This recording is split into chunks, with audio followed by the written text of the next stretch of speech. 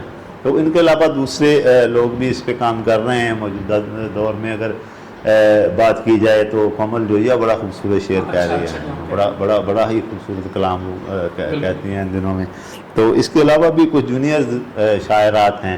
لیکن اگر آپ حوالے کے طور پر اس وقت اگر پاکستان میں کوئی نسائی ادب میں عورت کھڑی نظر آتی ہے تو وہ میرے نزدیک، یعنی لوگوں کے نظریات مختلف ہو سکتے، وہ حمیدہ شاہین. بہت شکریہ طاہر صاحب آپ کا کہ آپ نے ہمیں وقت دیا اور بڑی دلچسپ ہم نے آپ سے گفتگو کی. اور ناظرین، طاہر صاحب نے نعتیں بھی سنائیں، اردو کے حوالے سے ہم نے غزل سنی، پنجابی کی بولی ہیں، ادبی منظرنامے پہ ہم نے گپ شپ لگائی.